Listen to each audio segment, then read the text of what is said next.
Hello friends, welcome back to my channel. ಇವತ್ತು ನಾನು ಈ ಆಫ್ರಿಕನ್ ವೈಲೆಟ್ ಅನ್ನೋ ಗಿಡದ ಬಗ್ಗೆ ಹೇಳ್ತೀನಿ.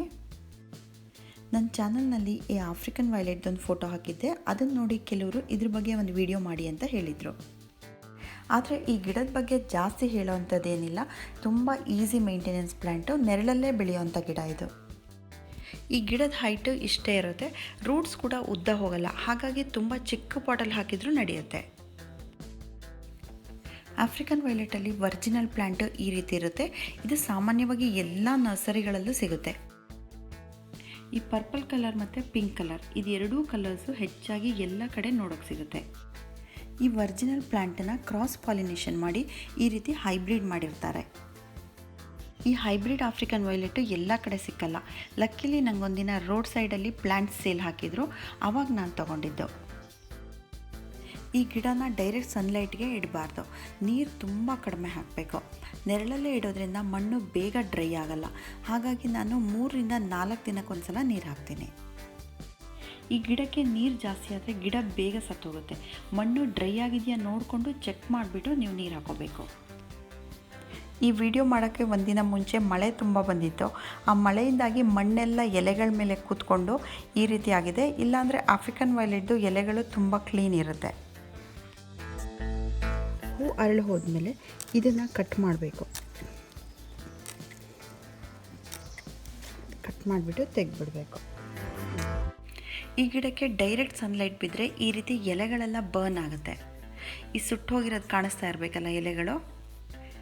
ನಾನಿಟ್ಟಿರೋ ಜಾಗದಲ್ಲಿ ಮಧ್ಯಾಹ್ನ 3 ಗಂಟೆಯಿಂದ 5 ಗಂಟೆವರೆಗೆ ಬಿಸಿಲಿರುತ್ತೆ.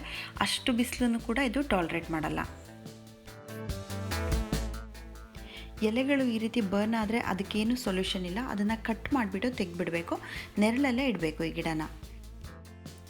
ಇದನ್ನು ಇಂಡೋರಲ್ಲಿ ಇಡೋರು ವಿಂಡೋ ಸೈಡೇ ಇಡಬೇಕು. ಸೂರ್ಯನ ಬೆಳಕು ಇಂಡೈರೆಕ್ಟಾಗಿ ಬೀಳ್ತಾ ಇರಬೇಕು. ತುಂಬ ಬ್ರೈಟ್ ಲೈಟ್ ಇರಬೇಕು. ಇಂಡೋರಲ್ಲಿ ಸ್ವಲ್ಪ ಕತ್ಲೆ ಇದ್ದರೂ ಕೂಡ ಈ ಗಿಡದಲ್ಲಿ ಹೂ ಬಿಡಲ್ಲ.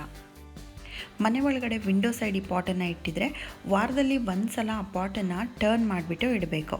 ಎಲ್ಲ ಎಲೆಗಳಿಗೂ ಸರಿಯಾಗಿ ಇಂಡೈರೆಕ್ಟ್ ಸನ್ಲೈಟು ಬೀಳ್ತಾ ಇರಲಿ ಅಂತ. ಮಧ್ಯದ ಹೂ ಕಾಣಿಸ್ತಾ ಇದೆಯಲ್ಲ, ಅದು ಹೂ ಅರಳಿ ಒಣಗ್ತಾ ಇರೋದು. ಅದಕ್ಕೆ ಮಧ್ಯದಿಂದ ಬ್ರೌನ್ ಕಲರ್ ಆಗ್ತಾ ಬಂದಿದೆ. ಇನ್ನು ಈ ಗಿಡದಿಂದ ಇನ್ನೊಂದು ಗಿಡ ಬೆಳೆಯೋದು ಕೂಡ ತುಂಬ ಈಸಿ.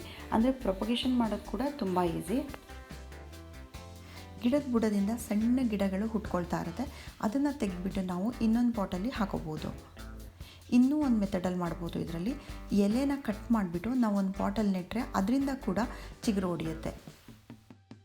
ಈ ರೀತಿ ಬಲ್ತಿರೋಂಥ ಎಲೆಗಳನ್ನ ಕಟ್ ಮಾಡಿಬಿಟ್ಟು ಕೋಕೋಪೀಟಲ್ಲಿ ಹಾಕಿಟ್ರೆ ಅದರಿಂದ ಕೂಡ ಹೊಸ ಗಿಡಗಳನ್ನ ಪಡ್ಕೋಬೋದು. ಒಂದು ಚಿಕ್ಕ ಪಾಟಲ್ಲಿ ಮಣ್ಣು ಮತ್ತು ಗೊಬ್ಬರ ಎರಡನ್ನೂ ಈಕ್ವಲ್ ಆಗಿ ಮಿಕ್ಸ್ ಮಾಡಿಕೊಂಡು ಅದರೊಳಗೆ ಈ ಎಲೆನ ನೆಡ್ತಾ ಇದ್ದೀನಿ. ಸಕ್ಯುಲೆಂಟ್ಸ್ ಹೇಗೆ ಎಲೆಯಿಂದನೇ ಹೊಸ ಗಿಡ ಬರುತ್ತೆ, ಅದೇ ರೀತಿ ಇದರಲ್ಲಿ ಕೂಡ ಒಂದು ಎಲೆಯಿಂದನೇ ಒಂದು ಗಿಡ ಬರುತ್ತೆ. ಬರೀ ಎಲೆಗಳೇ ಇರೋದ್ರಿಂದ ಇದಕ್ಕೆ ನೀರನ್ನು ಜಾಸ್ತಿ ಹಾಕಬಾರ್ದು. ಕೈಯಲ್ಲಿ ಹಾಗೆ ನೀರನ್ನು ಚಿಮುಕ್ಸಿದ್ರೆ ಸಾಕು. ಈ ಆಫ್ರಿಕನ್ ಗಿಡದ ಬಗ್ಗೆ ನಿಮ್ಗೆ ಏನು ಅನ್ನಿಸ್ತು ಅನ್ನೋದನ್ನ ನನಗೆ ಕಮೆಂಟ್ ಮಾಡಿ ತಿಳಿಸೋದು ಮಾತ್ರ ಮರಿಬೇಡಿ. Thank you for watching.